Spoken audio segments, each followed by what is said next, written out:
uma ótima noite para você que acompanha a nossa programação, meu amigo, minha amiga. Seja muito, mas muito bem-vindo a mais uma edição do programa Vejam Só, aquele que é o melhor debate teológico da televisão brasileira. E hoje, meu irmão, hoje nós vamos ter um dos melhores debates também aqui no Vejam Só. Está imperdível. Eu te convido a ficar ligadinho na nossa programação, porque você que gosta de comentar, gosta de estudar, gosta de repercutir os assuntos que são tratados aqui, hoje o Vejam Só está imperdível, imperdível.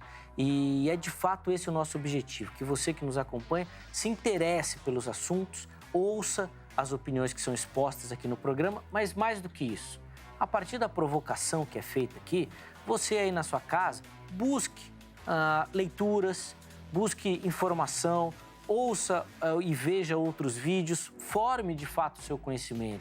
A ideia aqui no Vejam Só é fomentar os estudos, tanto das Escrituras Sagradas quanto da teologia, para que a partir disso você consiga realmente forjar o seu conhecimento e aí sim você vai dar as suas respostas às perguntas que nós colocamos aqui todas as noites. Por isso, seja muito bem-vindo a mais uma edição. Vou colocar aqui rapidinho meu perfil lá no Instagram, @zeca_pereira. Chega por lá para a gente conversar sobre teologia. Sempre tem fotos e bastidores aqui do programa também. E eu desde já agradeço todo o carinho que recebo da nossa audiência, os telespectadores do Vejam Só. Muito obrigado por todo o carinho dispensado aí comigo e deixo registrado aqui a minha gratidão, porque de fato não é uma missão simples, fácil, mas o apoio que eu recebo de vocês tem sido realmente um combustível para continuar firme e avante aqui no projeto e propósito do Vejam Só. Muito obrigado. Vou apresentar os meus convidados e eu estou até indo um pouquinho mais rápido assim do que o normal para a gente ganhar tempo e poder falar mais, porque hoje está muito bacana. Bom, deixa eu apresentar os meus convidados. Na sequência, nós vamos colocar o tema aí da nossa conversa de hoje. É com muita alegria que o Vejam Só recebe nesta oportunidade o pastor Elias Soares, ele que é ministro da Igreja Assembleia de Deus, Ministério Ipiranga, e a gente brincava aqui antes, sócio fundador do Vejam Só. Tem quantos por cento das ações do programa, o Elias? Meu Deus do céu.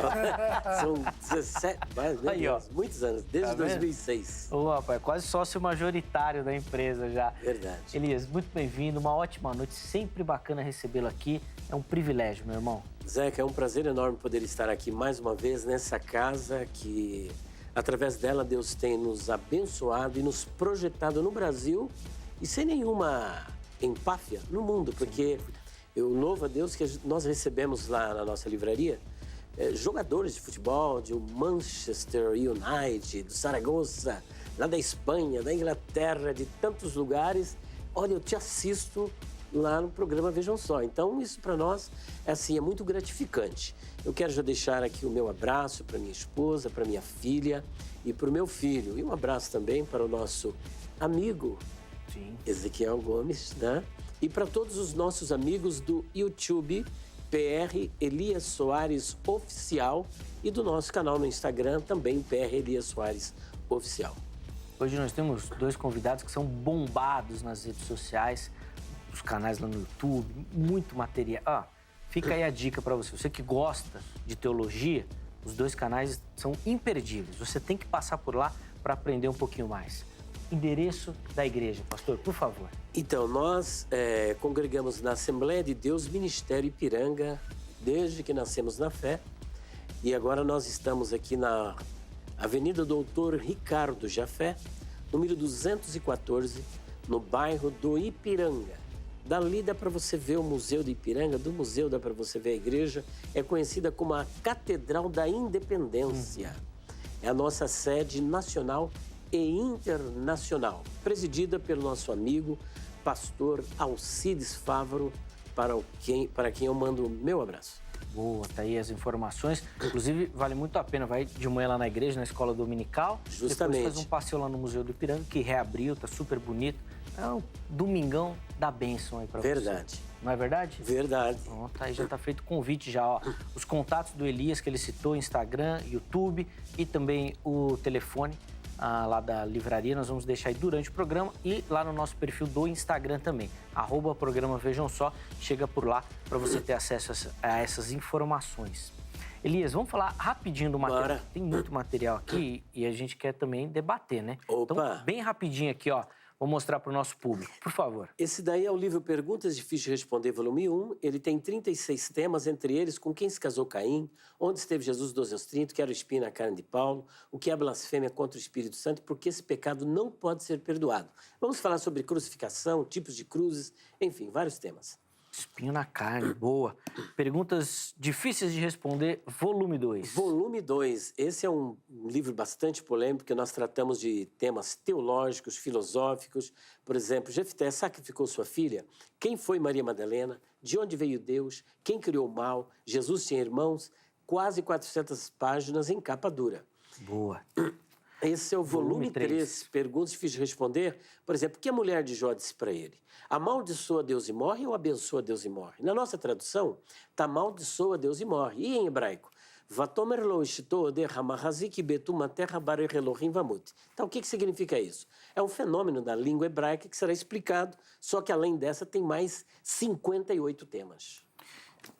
Esse daqui dá pra gente usar hoje, né? Opa, esse daí é sobre... Graças a alguns amigos meus que debateram tanto comigo, surgiu esse livro. Às vezes eles reclamam. Ah, mas esse livro? É, a culpa é de vocês, graças a Deus. E depois a deles, a imortalidade da alma. São 130 perguntas e respostas. É, assim, entendeu? Você já pediu royalties, Ezequiel? Já que a culpa é sua? É, debates, perguntas, os debates há mais de 10 anos, na rádio, pela internet. Então aí, por exemplo, a suposta ressurreição de Moisés, a alma é mortal, ela é imortal, a antropologia teológica, vou trabalhar sobre a origem da alma e tudo mais. O seio de Abraão. O seio de Abraão são quase 500 páginas. Boa, esse daqui, muito legal, muito legal. Bom, por conta do sucesso da série, imagino que esse daqui nasceu também, ó. Amado pelos pós-tribulacionistas, porque aí já de cara vou dizer por que não sou pós-tribulacionista. Afinal, o arrebatamento da igreja acontece antes ou depois da grande tribulação? O arrebatamento é secreto ou não é secreto? Haverá realmente aviões desgovernados, carros? Haverá ou não haverá? O que é a grande tribulação? Gente, são mais de 100 questões abordadas neste livro, com quase 500 páginas. Só sobre escatologia. Só sobre escatologia. Perguntas escatológicas difíceis de responder. Bom, tô organizando aqui porque tem muito material, né? Olha aí. E esse daqui, particularmente, eu sou apaixonado. Fala um pouquinho desse aqui. Dicionário de palavras, expressões, interpretação e curiosidades bíblicas. Nós trabalhamos a etimologia, no final, nas curiosidades, de todos os nomes na Bíblia, pessoas, rios, vales, montes, deuses, mitos, cargos eclesiásticos, pedras, animais, altares, com origem, etimologia e significado. Além disso, nós fazemos uma abordagem sobre o direito romano, principalmente ligado à pessoa de Paulo. Tem usos, tem costumes, tem cultura, tem etimologia de palavras, tem interpretação, predestinação, livre-arbítrio, uma obra quase 1.200 páginas. Sim, esse daqui é maravilhoso. Bom, todos são altamente recomendados. E eu tenho certeza que vai ter... Já entrou na Black Friday. Esses livros todos custam 950. Hoje, quem disser, eu assisti o programa, vejam só, R$450 e você não paga frete para nenhum lugar do Brasil. Apenas R$450. É só entrar em contato conosco, 0 operadora 11 9 4626 3000. Mande uma mensagem escrita, vejam só. Pronto, aí ele já vai saber e vai tratar com você direitinho. Obrigado, Elias. Eu que agradeço. Pelo carinho. Obrigado. E o Vejam Só tem o privilégio de receber nessa oportunidade também, ele que é um amigo do programa, sempre gentilmente nos atende e colabora muito com a sua capacidade intelectual, com a sua forma de expor as ideias. É de fato um exímio conhecedor das Escrituras Sagradas e um potente debatedor. Vejam Só, tem a honra de receber o pastor Ezequiel Gomes, lá da Igreja Adventista do Sétimo Dia. Pastor Ezequiel, meu irmão, de novo, obrigado por aceitar o nosso convite, estar aqui. É sempre uma alegria recebê-lo. Confesso que estava sentindo sua falta aqui no Vejam Só. Que legal. Eu também confesso que estava sentindo falta de estar aqui, especialmente no debate com Elias Soares. Boa. Que, a despeito das discordâncias teológicas, tem um carinho, um amor enorme por você, Elias. Que Deus te abençoe muito. Apesar de, às vezes, não parecer, eu tenho sentimentos muito profundos e muito positivos em relação à sua pessoa, apesar das discordâncias que, quando entram no âmbito doutrinário, às vezes se expressam de forma um pouco mais pesada, em função de implicações, né? Sobre a nossa discussão sobre a verdade e a mentira e o erro. Mas tenho um prazer enorme de estar aqui no Vejam Só e, pela graça de Deus, vamos bater esse papo, vamos fazer esse debate. Endereço? Isso, por favor. Vamos lá. Bom, eu sou membro da Igreja Adventista do Sétimo Dia, Central de Jundiaí. O endereço lá é Francisco Pereira de Castro, 839. Eu sempre trago a minha colinha, porque de cabeça eu não tenho a cabeça tão boa quanto Elias Soares, né? Sim. Sempre de cor. Inclusive uma região belíssima lá, a igreja, né, no Ipiranga, muito legal. Sim. Então, Francisco Pereira de Castro, pertinho do Shopping Jundiaí, todos convidados a adorar a Deus lá na Igreja Adventista do Sétimo Dia. Boa, fica aí o convite, as informações da igreja. Nós vamos deixar também os contatos do pastor Ezequiel à sua disposição aí durante o programa. Como referência aqui, o canal dele lá no YouTube, que você vai encontrar muito material também, e vale muito a pena você passar por lá também para observar um pouquinho e conhecer um pouquinho e ouvir também o irmão de novo. Obrigado, Ezequiel, pelo carinho. Obrigado pelo carinho. Bom, para a gente já começar, hoje no Vejam Só, nós queremos responder a seguinte pergunta: os mortos em Cristo já estão na presença de Deus? Como você que me assiste responde essa pergunta? Já estão? Não estão? O que estão fazendo?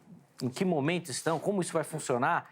Bom, existem aí algumas opções. Hoje nós vamos trabalhar com 2 hipóteses aqui e eu te convido aí, obviamente, a participar também. Na sequência, eu vou abrir a oportunidade para você responder a nossa pergunta. Mas primeiro eu já quero ouvir os meus convidados. Elias, vou começar contigo nesse bloco. No segundo bloco, o Ezequiel vai ter o privilégio de começar também, tá bom? Uhum. Como é que o irmão responde a nossa pergunta tema? Os mortos em Cristo já estão na presença de Deus? Gostei do tema, bastante específico, os mortos em Cristo, né? Porque tem os mortos sem Cristo. Sim. A quem nós deixamos aqui uma recomendação: receba Cristo como seu Senhor e Salvador. Os mortos em Cristo já estão na presença de Deus. E nós entendemos isso por vários textos bíblicos, e o nosso argumento ele será construído em cima de 3 premissas. Primeiro, a imortalidade da alma. Segundo, existe um estado intermediário. E terceiro, os mortos já estão na presença de Deus, porque é justamente o lugar para onde eles vão a partir do momento em que eles morrem fisicamente, as suas almas, seu espírito, vão direto para a presença de Deus. Imortalidade, estado intermediário e na presença de Deus. Boa. Eu anotei aqui, porque daí depois é legal que eu coloco essas questões também para o Ezequiel, para ele traçar e colocar as pontuações dele, também as ponderações. Ezequiel, quero ouvir o irmão também. Como é que o irmão responde a nossa pergunta tema? Por favor. Bom, quem responde essa pergunta é a Bíblia.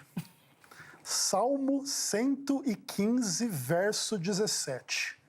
Os mortos não louvam ao Senhor. É absolutamente impossível que o morto em Cristo esteja na presença de Deus e esse texto seja verdadeiro. Como é que o morto, que na verdade no final das contas não está morto, que tem uma alma imortal, que a alma imortal não morre. Então como é que essa pessoa que primeiro ela não está morta, e aí ela está na presença de Deus, ela não louva ao Senhor? É impossível que isso seja dessa forma. Os mortos não louvam ao Senhor. E o texto não faz nenhuma divisão do tipo: há mortos que morrem de fato, que seriam os mortos sem Cristo, e há mortos que não morrem, que são os mortos em Cristo. Não há essa divisão.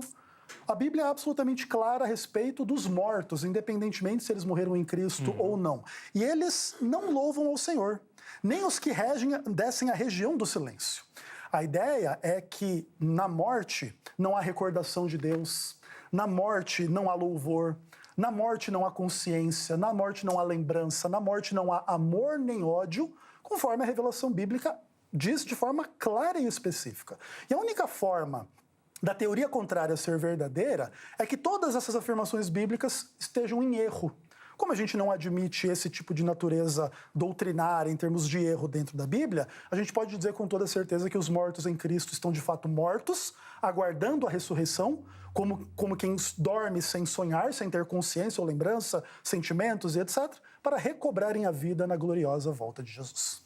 Boa, tá aí também as observações iniciais do Ezequiel, que daqui a pouco o Elias, obviamente, vai poder fazer as suas ponderações também. Deixa eu rapidamente colocar e abrir a oportunidade para você que me assiste participar lá no nosso perfil do Instagram, porque eu quero também ouvir e saber a sua visão e os seus comentários. @programa Vejam Só. A enquete que nós colocamos lá foi a seguinte: pelo ensino bíblico, é possível afirmar que aqueles que morreram em Cristo estão, primeiro, no paraíso, certo? Segundo, dormindo, esperando a ressurreição. Nenhuma das opções. vote, escolha uma delas, dê ali a sua resposta. Na postagem seguinte, você justifica. Olha, eu acho que está no paraíso por conta disso. Está dormindo, está esperando. Coloca lá. Vá lá, dê as suas observações, a sua visão, tá bom? Responda. Nós vamos tentar pegar alguns desses comentários e colocar aqui durante a nossa conversa também, tá bom? Eu já falei do nosso Instagram, programa Vejam Só. No Facebook e no YouTube, você nos encontra da mesma forma. Programa Vejam Só. Inclusive, lá no YouTube, nós reativamos o nosso canal. Então, é um canal individual do Vejam Só, onde você vai encontrar os programas novos, inéditos que nós estamos produzindo e também uma playlist que nós denominamos de Vejam Só Retrô. Tem conteúdo lá a partir de 2005, mais ou menos. Então, assim, tem muito Vejam Só para você assistir. Vale muito a pena você procurar por lá e, bom, vai ser um baita aprendizado, tá bom? Então vai por lá que você vai localizar. Se você não é inscrito, se inscreva no canal e ative as notificações. Faça o mesmo lá no nosso Facebook, seguindo a nossa página, tá bom? Curtindo a nossa página e no Instagram, seguindo lá o nosso perfil. Todo mundo que faz parte dessa comunidade das redes sociais vai receber a informação do momento em que o Vejam Só estará ao vivo. É isso mesmo. Nós transmitimos nas redes sociais as nossas gravações ao vivo. Tá bom? Você que segue, que compartilha, que curte os nossos conteúdos, você vai receber essa informação, vai aparecer ali no seu celular, no computador, você clica e já assiste, tá bom? Já acompanha. E lá você pode mandar as suas mensagens também, que a produção está sempre ligadinha, tá certo? Além disso, o Vejam Só está em todas as plataformas de áudio. Escolha aquela que você curte, aquela que você usa e procure por Programa Vejam Só e você vai nos localizar por lá. Então, está dirigindo, está no metrô, está no trem, está esperando. Bom, você acompanha o Vejam Só também ouvindo a nossa conversa, tá bom? Ajude a compartilhar o nosso conteúdo aí, divulgue o máximo possível também, tá bom? Elias, eu nem preciso fazer pergunta aqui, né? O debate aqui tá pronto. Hoje é aquele dia que o pessoal vai falar assim, pra que tem apresentador? Também não sei. Mas não ia começar comigo no segundo bloco ou é engano? Não, no próximo bloco, é. É que o último bloco é mais curtinho, mas a gente começa com o irmão. Vamos lá, Elias, faça aí as suas ponderações aí, talvez o Salmo 115 aí já esteja um bom começo aí. Não é só o Salmo 115, ele tem Eclesiastes, capítulo 9, versículo 5, versículo 6, ele tem um caminhão de textos do Antigo Testamento, mas a perspectiva adventista do sétimo dia, quando vai tratar da questão da imortalidade da alma, é sempre fazer referência a textos do Antigo Testamento, onde a revelação sobre a imortalidade da alma era obscura. A revelação, nós devemos entender que é uma revelação, ela é progressiva. O Antigo Testamento não vai tratar da questão da ressurreição, por exemplo, de ressurreição com corpos glorificados. Tanto é verdade que nem os apóstolos aguardavam Cristo ressuscitar com o corpo glorificado, porque senão eles não iriam lá no sepulcro, os seus discípulos e tudo mais. Todos os textos apresentados pelo Ezequiel Gomes, eles dizem respeito à morte do corpo. Realmente, se você chegar num velório e uma pessoa está te devendo um cheque, você emprestou um cheque para ela de 100 mil reais e ela não cobriu aquele cheque, você ficou em dificuldade. Se você for até o velório e fizer uma cobrança, ela não vai responder. Ela não tem voz nem para xingar, nem para louvar, nem para conversar, porque naquele momento ali no sepulcro, ela está num estado de consciência ali no sepulcro, mas não que a sua alma fora do corpo esteja inconsciente. E que a alma, ela é imortal, e que ela está na presença de Deus. Eu quero deixar aqui para o professor Ezequiel, que está bem atarefado ali com os professores, com os universitários de plantão. Eu quero deixar para ele aqui Apocalipse, capítulo 7, para ver como é que ele explica para nós esse texto. Apocalipse, capítulo 7, versículo de número 9, professor Ezequiel. Capítulo 6? Capítulo 7. Depois destas coisas, olhei e eis aqui uma multidão, a qual ninguém podia contar, de todas as nações e tribos e povos e línguas que estavam diante do trono e perante o Cordeiro, trajando vestes brancas e com palmas nas suas mãos. No versículo 13 e 14, João é indagado por um dos 24 anciãos sobre a procedência desta grande multidão. E ele pergunta, olha, e um dos anciãos me falou dizendo, esses que estão vestidos de vestes brancas, quem são e de onde vieram? E olha a resposta. E eu disse-lhe, Senhor, tu sabes. E ele disse-me, estes são os que vieram de grande tribulação, lavaram as suas vestes e as branquearam no sangue do Cordeiro. Por isso estão diante do trono de Deus e os servem. Ora, se os mortos em Cristo não estão na presença de Deus, como é que explica estes mortos aqui, essa grande multidão, diante do trono de Deus? E eu quero hoje falar menos e deixar para ele responder como é que ele explica esse texto para nós. Vamos lá, Ezequiel. Bom, vamos lá. Primeiro de tudo, que antes da gente entrar no livro do Apocalipse, e já é importante a gente dizer de antemão, que o texto em nenhum momento fala que eles estão mortos ou não mortos, em forma de alma ou espírito ou coisas do tipo, é importante a gente estabelecer os fundamentos das ideias. Então, conforme o próprio Elias falou, a premissa do argumento dele é a imortalidade da alma. Todavia, a Bíblia é absolutamente clara quanto a esse tema. Por exemplo, você abre a sua Bíblia lá em Ezequiel capítulo 13, então hoje a gente vai fugir um pouco do capítulo 18, você tem ali afirmações bíblicas absolutamente nítidas a respeito dessas discussões quanto à ideia da morte da alma, vamos dizer assim. Tá? Por exemplo, você vê assim, olha, o texto dizendo assim, no verso 18, vós me profanastes entre o meu povo por um punhado de cevada e por pedaços de pão, para matardes as almas que não haviam de morrer. Perceba, a Bíblia ela não tem nenhuma sensibilidade ao defender a morte da alma, para matardes as almas as que não deveriam viver. Entende? É uma coisa objetiva, não é uma coisa do tipo assim, a Bíblia deixa implícito que a alma não morre, e quem afirma que a alma morre está tipo fazendo uma implicação filosófica. Não, é uma afirmação bíblica específica. Aí você pode inclusive chegar no capítulo 18, a alma que pecar, essa morrerá. Até porque, lá em Romanos capítulo 6, você tem ali o verso 23, onde se fala o quê? Porque o salário do pecado é a morte, mas o dom gratuito de Deus é a vida eterna em Cristo Jesus. Então, tudo aquilo que está afetado pelo pecado e que, de alguma forma, peca, precisa ser mortal. Se você não crer, então, que a alma humana é mortal, você está dizendo que ela não é pecadora.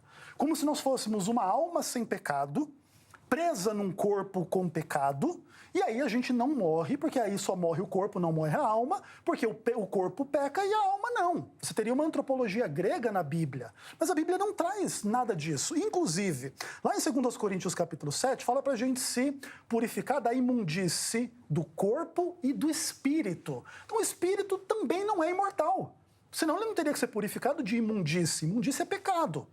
A alma que pecar, essa morrerá. O salário do pecado é a morte. O espírito humano, a alma humana, o pensamento humano, a consciência humana morrem, de fato, na morte. De outra maneira, morto não está morto. Você consegue ver que o conceito fica complexo. Ele fica, inclusive, enganoso, porque a Bíblia diz você vai morrer, e, na verdade, você não vai morrer, porque você é essa alma que não morre. E quando você chega ali no livro do Apocalipse, no capítulo 7...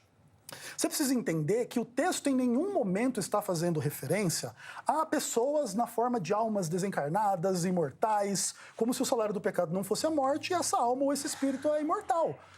Isso é uma absoluta inferência. Inclusive, todas as passagens que o pastor Elias Soares usa para defender a imortalidade da alma não dizem exatamente aquilo que ele diz.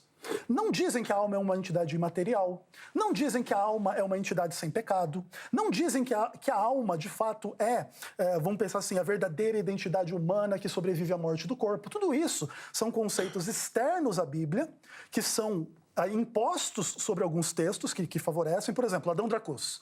Ladrão da cruz, o texto não fala nada sobre alma, mas aí se estarás comigo no paraíso, já vira. Então tem uma alma, essa alma não morre, essa alma sai do corpo na hora da morte, ela é imaterial, e na mesma hora ele estava no paraíso e etc. Mas o texto não diz nada disso, é 1 milhão de inferências. Por isso, a gente discorda da visão do pastor Elias Soares. E aí, pastor Elias, vamos lá? O que eu admiro, te admiro, viu? Essa sua eloquência, eu falei para ele pessoalmente. Olha, esta velocidade de pensamento, essa concatenação de ideias, eu chamo isso de prolixidade. Então, a prolixidade, ela tem, às vezes, como finalidade, impressionar a pessoa que está ouvindo. Nossa, ele falou tanta coisa, meu Deus, ele está certo. Mas tudo que ele disse aí não tem o mínimo de fundamento. Vamos começar por Ezequiel 13 e Ezequiel 18. Ele sabe disso, mas ele faz de conta que não sabe. Que ali está falando da vida das pessoas. As pessoas que vão morrer. Vida, corpo físico, morre. É isso, ali não está tratando de alma. Até porque ele não acredita que o homem tem uma alma. Então como é que essa alma vai morrer? Logo, para ele, é uma pessoa que está morrendo, é o corpo físico. Tanto em Ezequiel 13 como em Ezequiel 18. Mas deixando isso para lá, ele não respondeu atentamente a pergunta que eu fiz para ele. Como é que ele explica o capítulo 7, versículo 9, 13 e 14 de Apocalipse? Ele diz que ali não se trata de pessoas mortas. Como não? Olha aqui, vamos ler o texto direitinho. De onde que eles estão vindo? Bora ver? Capítulo 7 de Apocalipse. Como é que não estão fisicamente mortas? Capítulo 7 de Apocalipse, versículos de número 13. Olha só, que interessante. Um dos anciãos tomou a palavra e me perguntou: quem são e de onde vieram estes que estão vestidos de branco? Respondi: o Senhor sabe. Então ele me disse: estes são os que vêm da grande tribulação, que lavaram suas vestes e as branquearam no sangue do Cordeiro. Essas pessoas, elas são provenientes da grande tribulação, pessoas que morreram, que foram martirizadas. Esse grupo é o mesmo grupo que é apresentado no capítulo 6, versículos 9 a 11, depois no capítulo 7, versículos 9 até o versículo 17, e depois voltam a ser apresentados no capítulo 20, versículo de número 4. Agora, olha que interessante. No versículo de número 14, ali há um verbo grego, quando ele responde ao ancião: estes são os que estão vindo da grande tribulação. Esses estão vindo, o verbo grego ali é erhomenoi. E erhomenoi é um particípio presente que implica numa ação continuada. Não são um grupo que já veio, mas parte que estão vindo. É uma ação contínua. Não chegaram todos. Eles estão vindo pouco a pouco. Aqui não podemos dizer que é o arrebatamento da igreja. Até porque a igreja não passará pela grande tribulação. Isso é um outro debate. Né? Um outro debate. Este grupo aqui não é o grupo do arrebatamento, porque o arrebatamento será de uma só vez. E esse grupo está chegando paulatinamente, porque esta é a implicação do verbo grego erhomenoi, particípio presente, e a ideia é de chegando, vindo. Estes são os que estão vindo da grande tribulação. Ora, se eles estão vindo, mas na grande tribulação eles foram mortos, e a leitura do Ezequiel é que quando a morte acontece, a pessoa é eliminada, ela deixa de existir, é aniquilada, como é que eles estão vindo para a presença de Deus, estão diante do trono de Deus? Isso é uma prova clara e uma prova insofismável de que os mortos em Cristo estão na presença de Deus. É só. Uma bola para você. Olha que interessante, né? O pastor Elias, ele consegue encontrar 1 milhão de coisas que não estão no texto bíblico para afirmar. Agora veja, ele mesmo já falou que a igreja não passa pela grande tribulação. Sim. Então veja bem, pessoas estão morrendo na grande tribulação, pela qual elas não passam, em formas de almas ou espíritos imortais, que agora o salário do pecado não é a morte, o pecado não trouxe morte para a humanidade, simplesmente com base na leitura do Elias Soares do livro do Apocalipse. Você percebe que são muitas inferências, são muitas questões que não encaixam. Porque a única forma dessas pessoas, então, estarem dentro desse processo de irem morrendo aos pouquinhos, conforme o Elias coloca, está dizendo que é a implicação do verbo grego, então elas estão passando pela grande tribulação. Como é que, então, por exemplo, tantos cristãos dizem que a igreja não vai passar pela grande tribulação? Quer que eu explique? Correto? Por favor, Quer que eu fica à explique? vontade. Opa! Bom, ele parte da perspectiva de que na grande tribulação não haverá salvação. Não, Ora, eu não. Bom, você acabou de falar. Não, eu não falei Porque você isso. está querendo dizer que é a igreja que está lá. Eu digo que não é a igreja e que são pessoas que não fazem parte, que não é a igreja, que são salvas na grande tribulação. E, inclusive, Sem Cristo, são salvas sem Cristo. Mas eu acabei de falar mortos em Cristo. Ué, mas Porque como é que a pessoa sem Cristo vai para a presença de Deus? Então, Só vai para a presença de Deus? Tudo bem. Quem está em Cristo na grande tribulação, haverá salvação. Haverá 3 anjos pregando o evangelho no período da grande tribulação. Inclusive, o primeiro anjo estará pregando o evangelho eterno. Haverá as 2 testemunhas que serão mortas no meio da grande tribulação, fazendo o quê? Pregando o evangelho.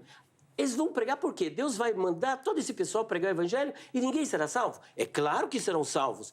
E estas pessoas que estão sendo salvas, que estão aqui no período da grande tribulação, sendo mortas, as suas almas, aqui, de acordo com esse texto, pelo verbo erhomenoi, precisa explicar esse verbo para nós, por favor. É um particípio presente, quero saber como é que o senhor se arranja. Porque A.T. Robertson, os grandes linguistas, Dr. Valdir Carvalho Luz e tantos outros linguistas, inclusive eu procurei no comentário adventista do sétimo dia, e sabe como é que ele vai comentar esse versículo? Ele simplesmente desliza, não faz comentário, porque sabe que está diante de uma armadilha. Assim como outro texto que eu quero apresentar também no grego, em que ele está numa armadilha. Portanto, esses que estão chegando receberam a Cristo, morreram pelo anticristo e eles sobem, as suas almas estão ali, porque eles estão chegando. Não pode ser a igreja, porque se é a igreja não vai chegando aos poucos, ela será arrebatada de uma só vez.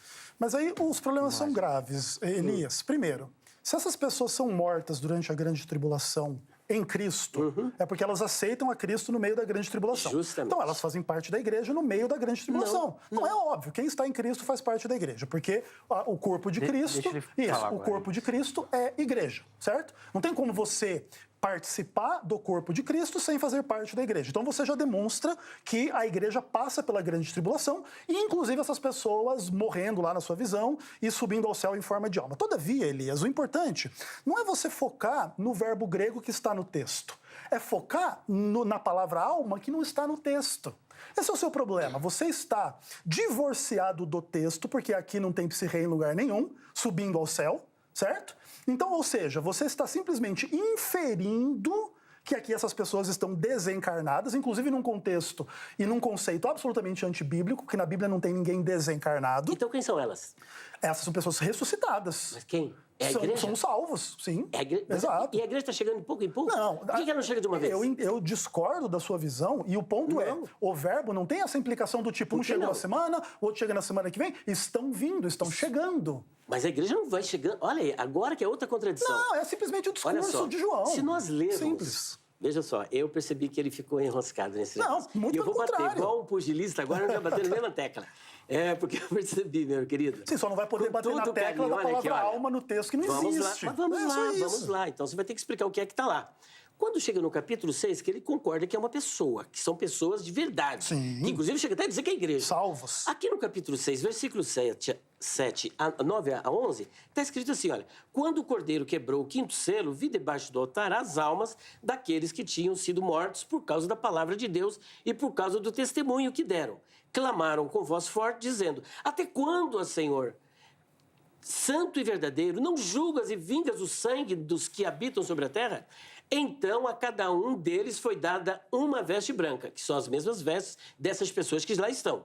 E lhes foi pedido que repousasse ainda por pouco tempo, até que também, perceba, se completasse o número dos seus conservos e seus irmãos que iam ser mortos como eles tinham sido. Então veja que é uma sequência.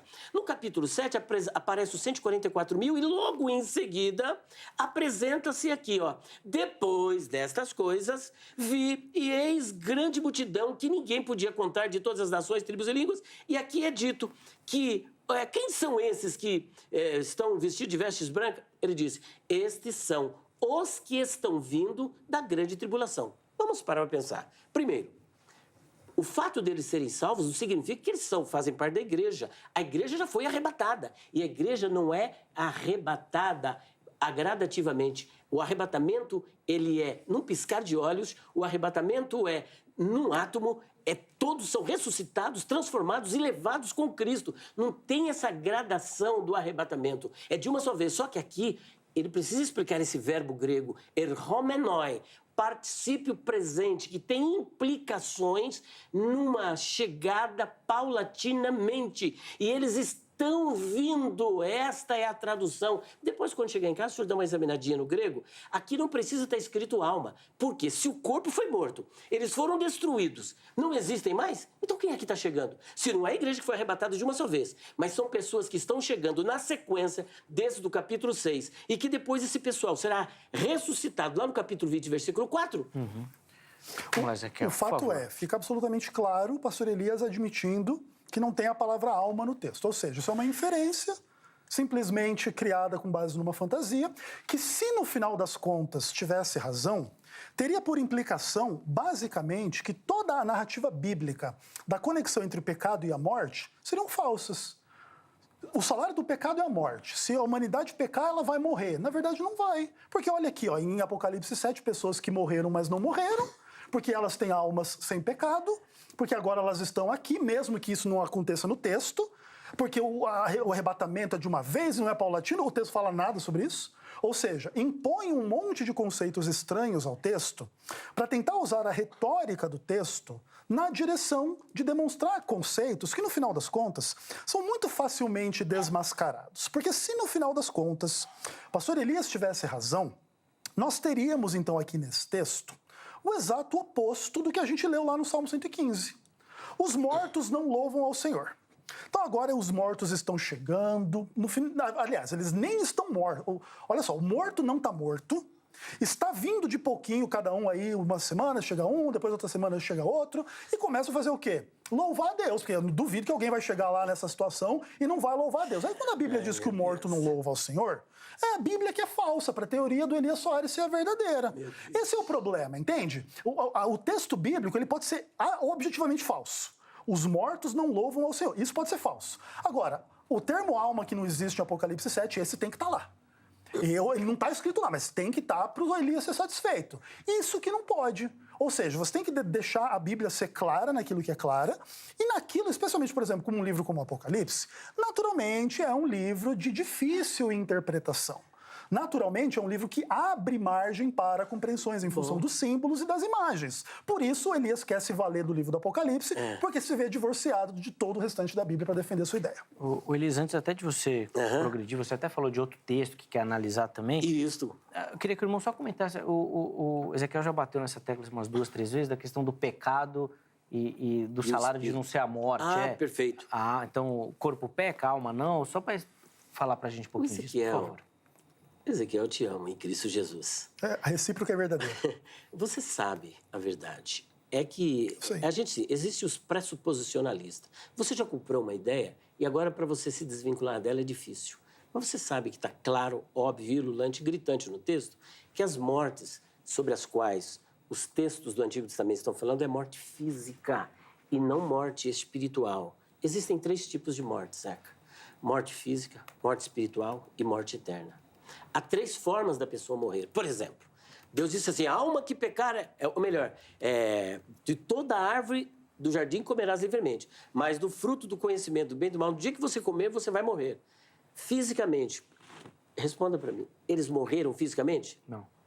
Então morreram como? Você está me entendendo? Não morreram na hora, morreram depois.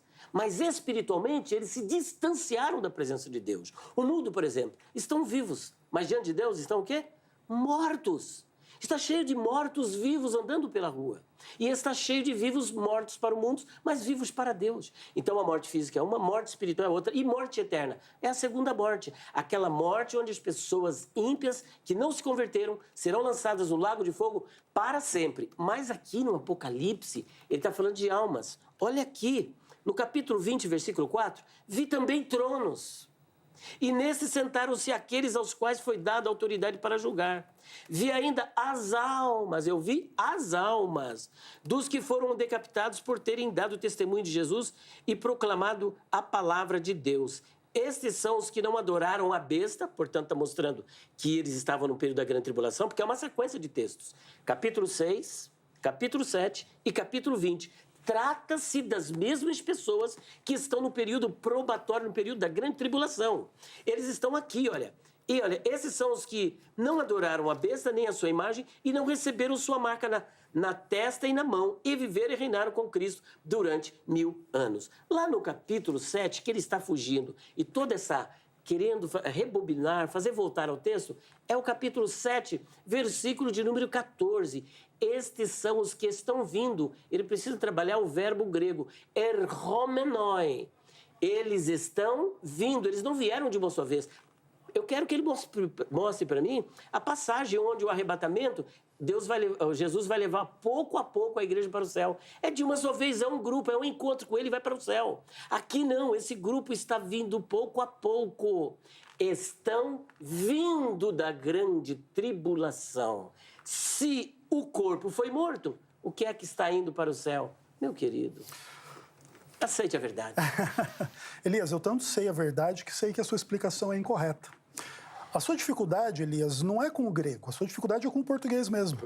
Entenda assim, ó, na retórica de João, a ideia, vamos dizer que você está fazendo uma tradução perfeita do texto, tá? Eles estão vindo. Estão vindo. Em nenhum momento essa tradução tem por implicação que o ser humano tem uma alma imortal.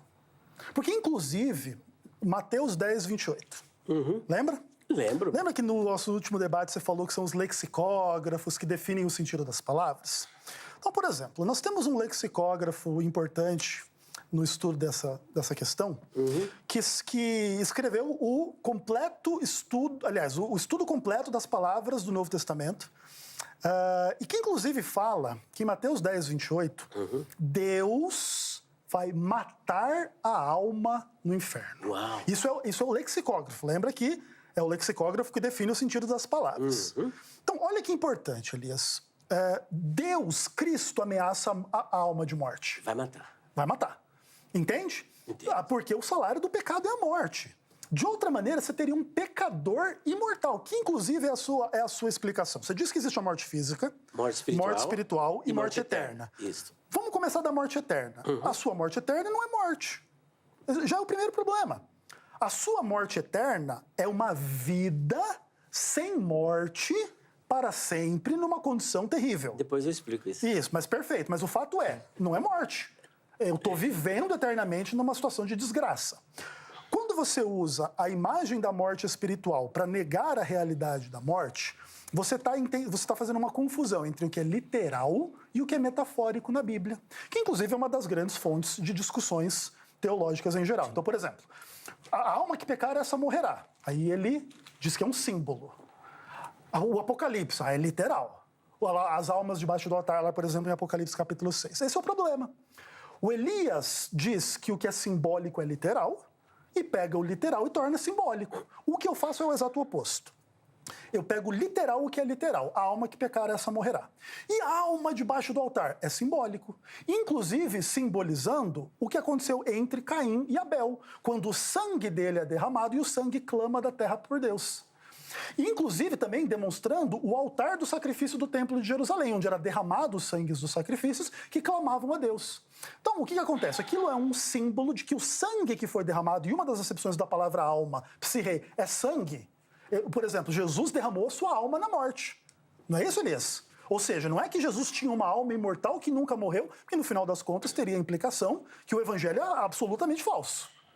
Porque a gente prega, Jesus morreu, mas na qualidade de alma imortal, Jesus não morreu. Isso, inclusive, sem precisar entrar na discussão da morte da divindade de Cristo.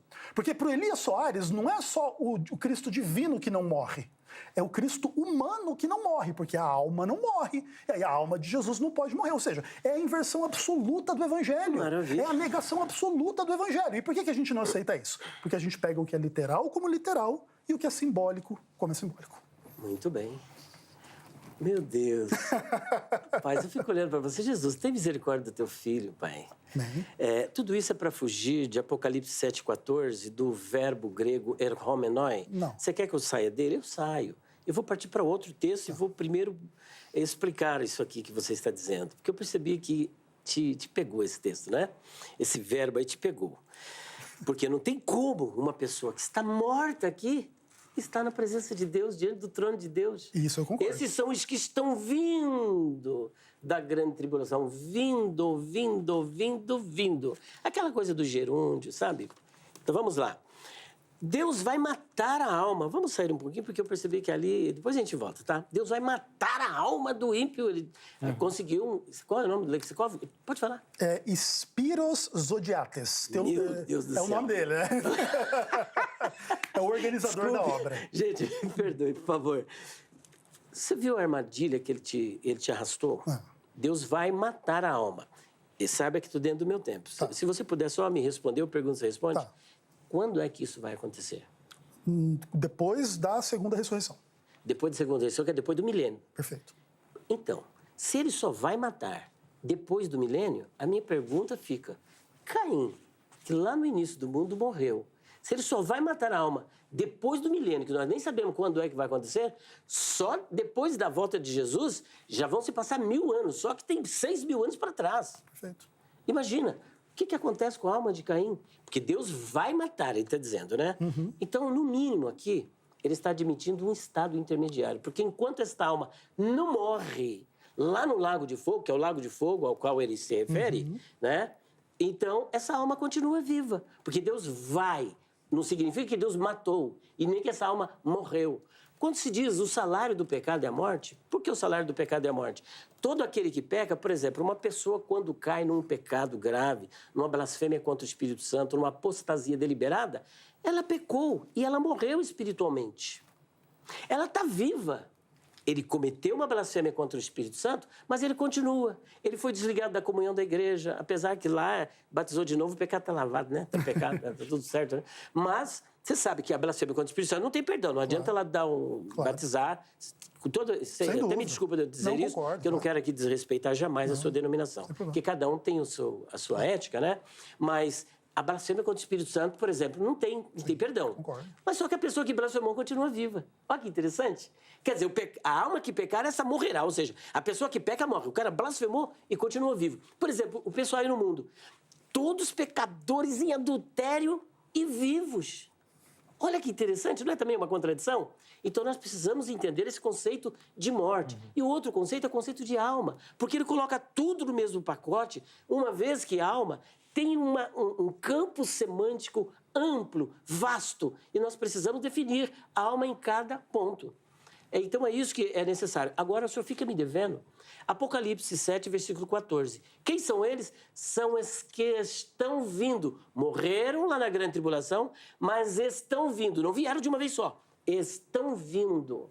Fica para a sua reflexão. Maravilha. Uma coisa importante de dizer é que, na visão aniquilacionista, não há a negação de um estado intermediário.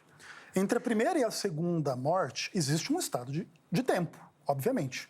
O que nós negamos é que a pessoa esteja viva enquanto está morta. O que nem deveria ser necessário dizer, certo? Morreu, está morto, inclusive na metáfora que Jesus e Paulo usaram, está dormindo. Se você linkar isso com Eclesiastes, isso demonstra total inconsciência. O morto não tem amor nem ódio. Ou seja, ele não tem nem aspectos positivos nem negativos, ele não tem lembrança. E, inclusive, isso não tem que ver unicamente com a experiência na Terra, porque o texto de Eclesiastes diz: no além para onde tu vais não há obra, nem pensamento, nem propósito algum. Então, é o texto bíblico claro. Não é uma revelação indireta.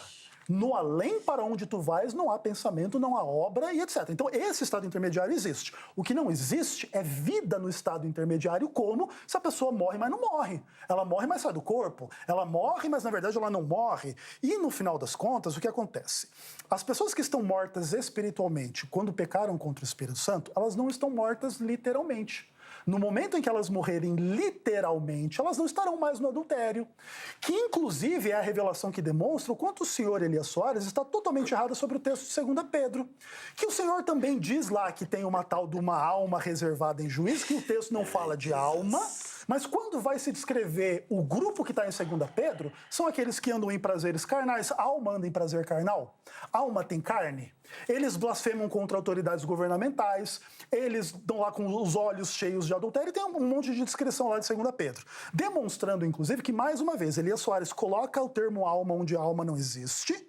E no final das contas, o que o texto está dizendo é que existiam pessoas de carne e osso reservadas para o juízo. Por quê? Porque estavam pecando contra o Espírito Santo. Eram cristãos, abandonaram a fé, e aí nesse ponto a gente diverge dos calvinistas. Então, eram salvos e perderam a salvação. E no que perdem a salvação, agora eles estão reservados para o juízo. Não é porque eles estão em forma de alma num mundo imaginário. É porque eles estão aguardando a morte para então sofrerem o juízo. Diverge dos calvinistas, você já querer debater comigo. Já está querendo, já é. Vai fugir do debate. Tá fugindo do Vamos fazer um debate, eu e Elias e você. Olha, Tá fugindo do tema, por favor. Olha só. Ó, Deixa eu só avisar aqui que nós estamos caminhando pro final do bloco. 2 minutinhos, né? 4 minutinhos. 4, glória a E Deus. aí depois o Ezequiel também tem mais 4 pra gente Amém. encerrar esse bloco, tá bom? Por favor, Elias. Olha vamos lá. só, é outro tiro no pé que ele dá, o além. Eu já perguntei pra ele tá querendo lavar roupa aqui, você percebeu? Ele tá ressuscitando os debates. Os temas, né? Você percebeu? É sempre o mesmo Ele quer tema, né? fugir, não, mas ele quer fugir daquilo que nós nos propomos hoje. Os mortos estão ou não estão na presença de Deus? Essa é a questão. Não.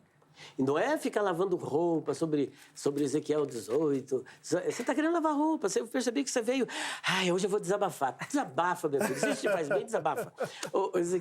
Ezequiel, esse é um tiro no pé que você deu de novo em Eclesiastes 9, 5 e 6. O além, eu já perguntei para ele da outra vez. O que é o além? O além é sepultura ou é estado final? No além para onde tu vais. O além, ele sabe que é sepultura. Salomão, ele está analisando o Eclesiastes a partir de uma perspectiva existencialista ali. Se não há nada, a pessoa está morta e acabou tudo, ali não há nada, ele diz que também não há recompensa. E agora, quer dizer que não haverá recompensa? Então, no além não haverá recompensa? É claro que haverá. Você espera a recompensa. Você espera a coroa da vida. Você espera o arrebatamento. Você espera a glorificação, que é a recompensa. Mas ali está dizendo que não haverá recompensa. Então, se devemos entender aquilo literalmente, então não haverá recompensa. Outro sim. Dormir não é metáfora. Aquilo é uma parte da estilística chamada eufemismo. É uma forma de abrandamento. Para não dizer que a pessoa morreu, eu digo que a pessoa está dormindo. Mas o Senhor Jesus esclarece isso de uma forma brilhante em João capítulo 11, quando o pessoal entendeu que... Falou, Lázaro, o meu amigo, está dormindo. Se dorme, Senhor, então é só despertá-lo. Falou, não, ele morreu. É morte. Então, a pessoa que blasfemou, ela está morta espiritualmente. O que é morto espiritualmente? Não tem comunhão com Deus, gente. Não tem contato com Deus. Não tem a presença de Deus. Não está na presença de Deus. Não pode se comunicar com Deus. Ele está totalmente distanciado. É isso que é morte espiritual. Agora, para nós, já que vai ter outro bloco, já praticamente já... Só considerações. Só considerações, né? Então, joga sua bomba aí, então, vai. Joga a granada. Vamos deixar essa bombinha aqui, olha, porque essa aqui de Apocalipse, fica para um outro debate, tá bom, querido? Eu te aguardo no próximo debate. Porque nesse daqui, eu acho que não deu para o irmão explicar, não, tá bom? Vamos lá. Lucas, capítulo 20. Versículos 36 a 38, com ênfase no 38. Eu vou ler o 38 porque o tempo é exíguo. Ora, Deus não é Deus de mortos, e sim de vivos, porque para Ele todos vivem. Mas sabe qual é a tradução aqui? A tradução do grego é zosim. Zosim, que vem de dizao. Dizao é viver. Como esse verbo aqui está no presente, preste atenção, meu querido. Presente do indicativo na voz ativa significa o seguinte, esse zal. Porque para Deus todos estão vivendo. Estão vivendo. É isso que eu gostaria que ele explicasse. E aproveitasse esses 4 minutos e trabalhasse melhor Apocalipse 7, versículo 14, tá bom? Maravilha. Bom, Apocalipse 7, 14 não tem nenhuma implicação para a alma, esse é o comentário. Em relação ao texto de Lucas 20 e as suas considerações, o fato é, o texto de Lucas 20, ele está tratando do fenômeno ressurreição, não desencarnação. Então, olha só o que o texto diz. Os saduceus chegaram ali com aquela discussão que a mulher tinha tido 7 maridos e qual iria ressuscitar, ela ia ser mulher de qual deles, etc e tal. E aí, o verso 37 em diante diz assim, e que os mortos hão de ressuscitar, ou seja, o texto parte da premissa que existem mortos e que eles vão ressuscitar.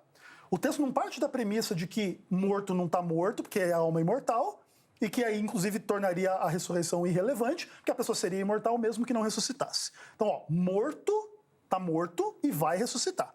E quanto a isso, Moisés o indicou no trecho referente à sarça ardente, quando chama ao Senhor o Deus de Abraão, Isaque e Jacó.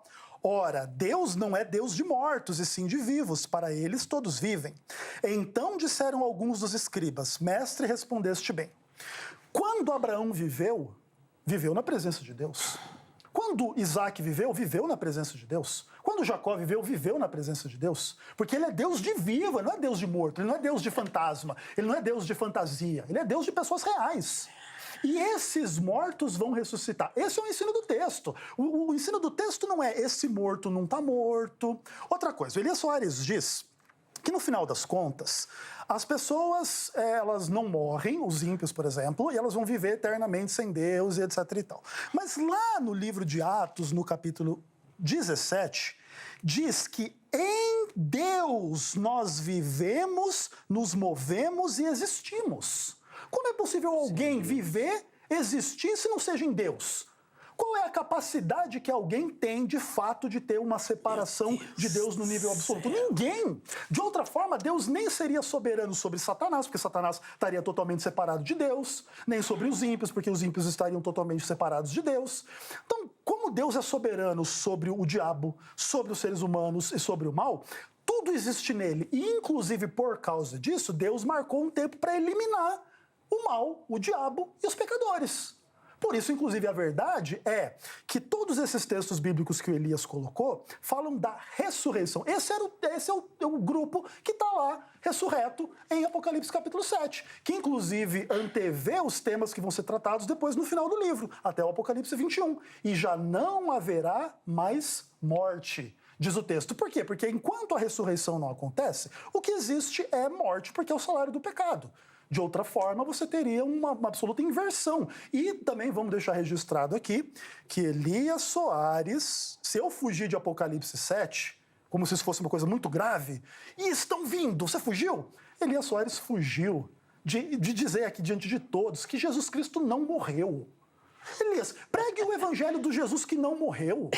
O Jesus que era uma alma imortal que não morreu. A Bíblia diz, derramou a sua alma na morte. Pregue o Jesus que não morreu diante de todos, para a gente ficar claro que, infelizmente, Elias Soares, a imortalidade da alma te conduz a um falso evangelho. E eu digo isso não para te atacar pessoalmente, só para deixar claro a verdade para você. Estou acostumado já. Gente, acho que nós vamos ter que fazer... Segundo round. Mais 15 debates. Segundo round. Tem que fazer ficou muito texto aí.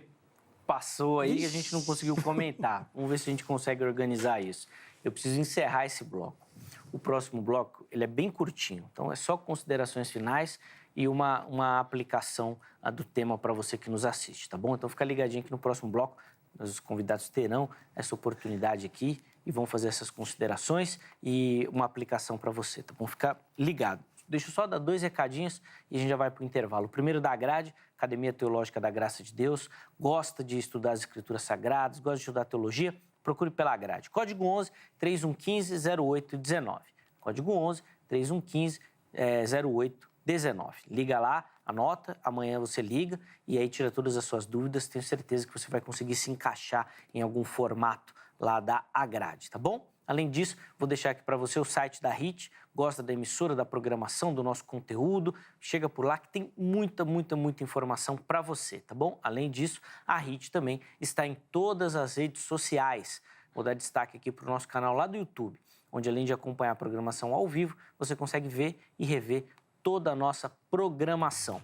E, obviamente, daquele conteúdo que você curtir, você pode compartilhar também, tá bom? Intervalo rápido, o Vejam Só vai, mas na sequência já estaremos de volta.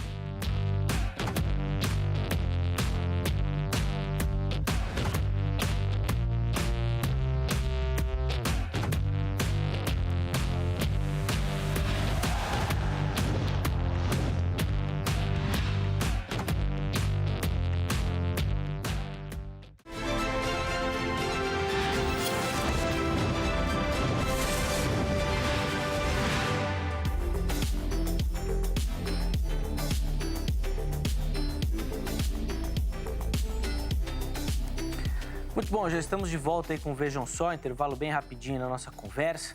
Hoje falando e tentando responder essa pergunta, né? Aqueles que morreram em Cristo já estão na presença de Deus?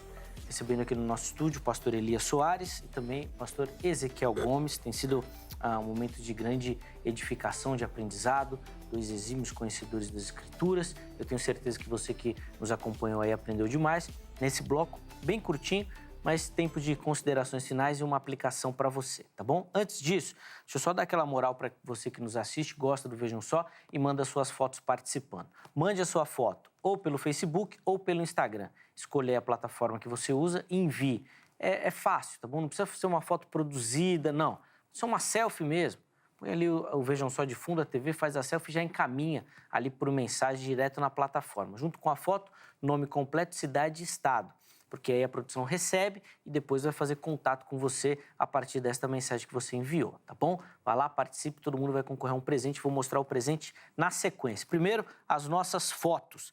E a primeira foto, vem ali o casal, que, aliás, recentemente, eles ganharam o exemplar da Bíblia King James, que nós presenteamos os nossos telespectadores aqui no programa. E é o casal Valfran e Márcia.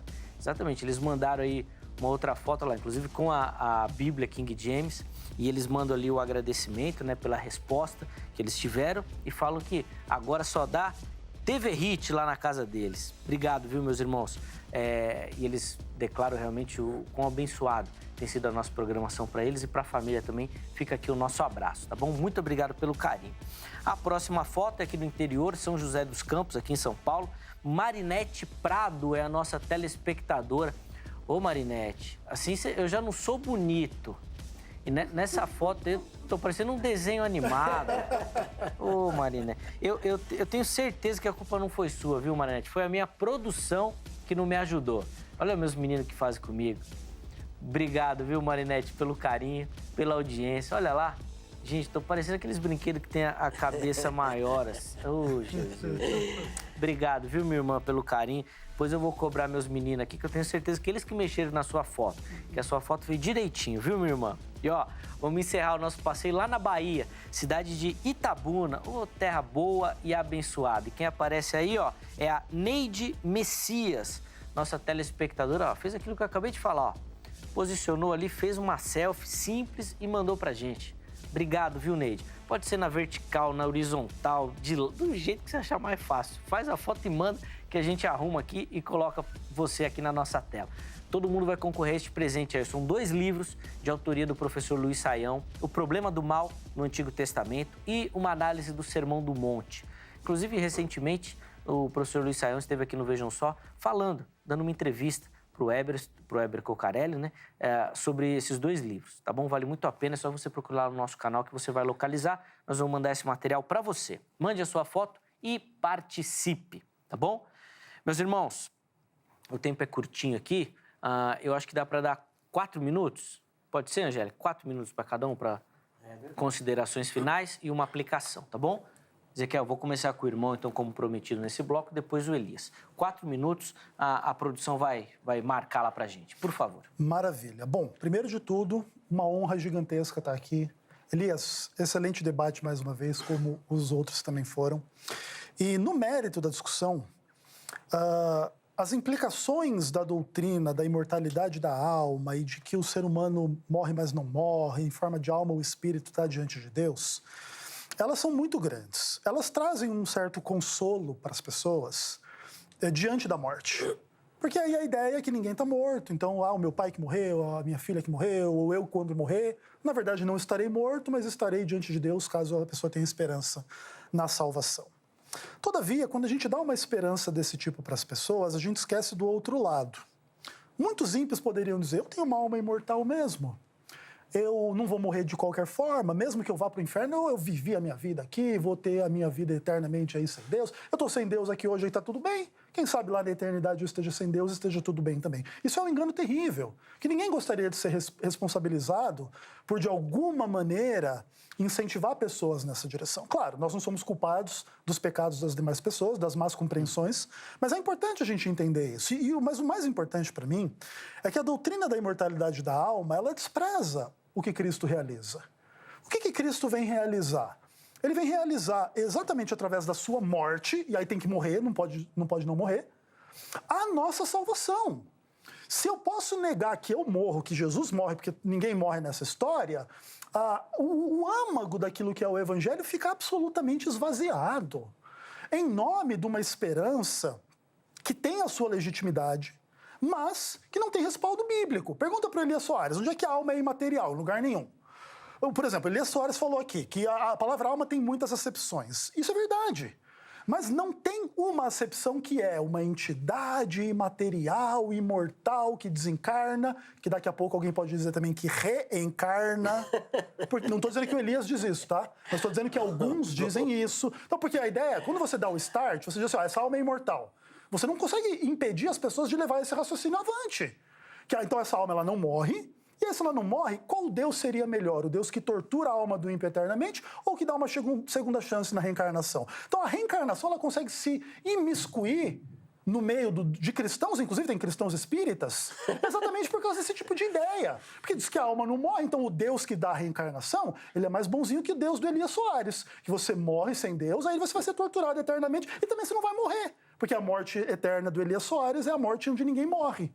Isso é o que não dá. Essas incoerências, elas são absolutas. Elas são irreconciliáveis. E todos os textos que Elias Soares tem para dizer que não, são textos engembrados, que não dizem o que dizem, para você inferir, porque o arrebatamento é de uma vez e o texto diz estão chegando. Agora a alma não é imortal? Quando a Bíblia diz o exato oposto, a alma que pecar, essa morrerá. Não tem como o ser humano ser imortal. Só em Cristo há imortalidade. Aliás, esse é um texto que a gente não tratou. 1 Timóteo. Deus é o único imortal. A imortalidade vem mediante o evangelho. Ela não vem mediante a concessão de uma alma imortal quando o ser humano é criado, ou lá por Deus, ou pelos seus pais ali no ato sexual. Não tem nada disso na Bíblia. Jesus é a nossa única esperança de imortalidade. Ninguém é imortal em si mesmo. Nenhum pecador pode dizer que é imortal, porque o salário do pecado é a morte. E a boa nova? Jesus morreu pelo pecador Elias Soares e pelo pecador Ezequiel e pelo pecador Zeca. E aí a gente pode ser imortal. No final das contas, o homem pode matar o nosso corpo, mas não pode tirar a nossa vida eterna. Mas teme a Deus, porque ele pode destruir o seu corpo e a sua alma. Ou qual seria o impedimento de Deus destruir uma alma? O Todo-Poderoso agora não pode destruir uma alma, porque essa alma ela ganhou vida própria? Isso não é verdade. Nós existimos em Deus, não existe vida fora de Deus. Por isso, rejeito as doutrinas de Elias Soares. Porém, quero dizer aqui publicamente, Elias, se em algum momento, 10 segundos. Nas reações aos debates, etc., eu me excedi ou eu fui deselegante contigo, que pode ter acontecido, e eu reconheço diante de todos aqui, eu te peço perdão, eu digo para você que eu te amo, e eu digo para você que eu quero viver a vida eterna contigo. Não é uma vida de fantasminha, camarada, não. É uma vida de carne e osso. Amém. Obrigado, Ezequiel, pelo carinho. Os contatos do Ezequiel nós vamos deixar lá no nosso perfil oficial do Instagram, @programa Vejam Só. 4 minutos, Elias. Eu não vou entrar nessas viagens mirabolantes do Ezequiel e nem nessas elucubrações que ele acabou de entrar. Na verdade, não é que ele trabalhou em cima de hipótese, e o assunto que nós viemos tratar, ele não tratou. As almas, os mortos em Cristo, estão na presença de Deus? Eu defendo que sim. Em primeiro lugar, olha só o tiro no pé. Não temais os que matam o corpo, mas não pode matar a alma. Em outras palavras, o que Jesus está dizendo? Alguém pode te alvejar, matar o seu corpo. Mas a sua alma, ele diz que não pode matar. Então, se a Bíblia está em contradição, é o próprio Senhor Jesus que se contradisse. Porque ele diz que não pode. Matam o corpo, mas não pode matar a alma. Segundo texto que eu gostaria de abordar é Lucas 23, 43. O ex-ladrão, eu dizia que era da cruz como você, mas o meu revisor disse, não é da cruz porque não roubou a cruz. Sim. É o ex-ladrão na cruz. Boa. O ex-ladrão na cruz disse, Senhor, lembra-te de mim quando entrares no teu reino? Qual foi a resposta de Jesus? Hoje você vai estar comigo no paraíso. Aí o pessoal, mas está eu de grego. Gente, esse negócio de grego, a partir do momento que Jesus acabou de dizer, hoje você vai estar comigo no paraíso, já está no futuro. O futuro é 10 minutos depois, 1 hora depois, 3 horas depois. E Jesus é Deus, e Deus não morre. E Jesus o levou ao paraíso. E falou, você vai estar comigo. Como? Na presença de Deus. Porque Jesus está na presença de Deus. Outro texto que eu gostaria de abordar é o que ele enrolou, mas não explicou. Lucas 20, 38. Porque para Deus, todos estão vivendo. Não falou assim, olha, eu hoje vivo, Abraão viveu. Não. Ele falou no presente do indicativo. Você disse que o meu problema é em português, mas, com todo respeito, parece que é o seu. Tá entendendo? Porque para Deus, o que é um presente do indicativo? É agora. Todos estão vivendo, Abraão, Isaac e Jacó. Estão vivendo como? Na presença dele. E o outro texto é o que ele fugiu e inventou todo esse argumento, que foi Apocalipse, capítulo 7, capítulo 7, versículo 13 e 14. E estes, de onde vêm? Estes são os que estão vindo. O arrebatamento da igreja em nenhum lugar, em nenhum texto mostra que ele será aos poucos. É de uma vez, é todos de uma vez. Isso é uma invenção que ele acabou de apresentar. Só que ali, eles estão vindo. Começou no capítulo 6, os mártires. Capítulo 7 finaliza no capítulo 20. Os mártires da grande tribulação, que são pessoas que estarão recebendo a Cristo como Senhor e Salvador no período da grande tribulação, porque a igreja já estará com Cristo. Portanto, não faz o menor sentido dizer que os mortos em Cristo não estão na presença de Deus, porque esses textos provam de forma clara, óbvia, ululante, que os mortos estão na presença de Deus. E quando ele citou Atos 17, 28 a 30, porque em Deus nós existimos, é claro, ele está falando da vida física, ali para aquela plateia, porque em Deus vocês vivem por causa dele, porque é ele que dá o ar, é ele que dá o alimento, é ele que dá tudo, por isso que vocês existem. Não está falando de vida do futuro. É claro que nós temos uma vida em Deus, mas temos que analisar o texto à luz do contexto. Portanto, fica para a sua reflexão mais esses dois textinhos, que é Lucas 20, 38 e Apocalipse 7, 14, o verbo erhomenoi e o verbo grego no presente do indicativo em Lucas 20, 38, os dois textos mostrando claramente que os mortos em Cristo já estão na presença de Deus. E o ex-ladrão da cruz também, tá? Na cruz, na cruz, é. Senão você vai ficar fazendo ele roubar essa cruz aí pra sempre. É verdade, ex-ladrão da cruz, pagar pra sempre. Elias, obrigado, meu irmão, pelo carinho. Os contatos do Elias também à sua disposição lá no nosso perfil oficial do Instagram. Nós vamos tentar, diante da agenda dos nossos irmãos aqui, organizar mais um debate desse ano. Ou uma continuação do tema, ou um outro tema, que eles já estavam conversando nos bastidores aqui, para a gente propor. Vamos ver, se for possível, da nossa parte, que eu sou um privilegiado, né? Estou aqui ao vivo, aprendendo com os dois, que são exímios conhecedores e debatedores, o que deixa muito melhor, né? Eles sabem lidar não só com as câmeras, mas com os argumentos, o que enriquece e muito o nosso debate. Obrigado, meus irmãos. Deixa eu colocar na tela o resultado da nossa enquete, bem rapidinho. Mais uma vez. Ah, como sempre, né? Ele chegou perdendo. Pelo ensino bíblico, é possível afirmar que aqueles que morreram em Cristo estão 49% no paraíso. Aí 24% dormindo, 27% esperando a ressurreição, que acaba aproximando. Vou pedir recontagem de votos, porque se juntar esses dois aí dá a minha resposta, hein? E vou pedir para as Forças Armadas entrarem nessa 0% para nenhuma das opções. É isso aí, ninguém votou em nenhuma das opções. Obrigado a todo mundo que participou, que deu o carinho da sua contribuição. Alguns comentários a gente separou, mas, bom, não deu tempo da gente colocar aqui, mas fica o meu agradecimento a todos vocês, tá bom? Nós encerramos o programa de hoje, mas, obviamente, se Deus permitir, nós estaremos de volta amanhã, mais um programa, sempre preparado, com muito carinho e dedicação para você que nos acompanha. Um forte abraço e até lá!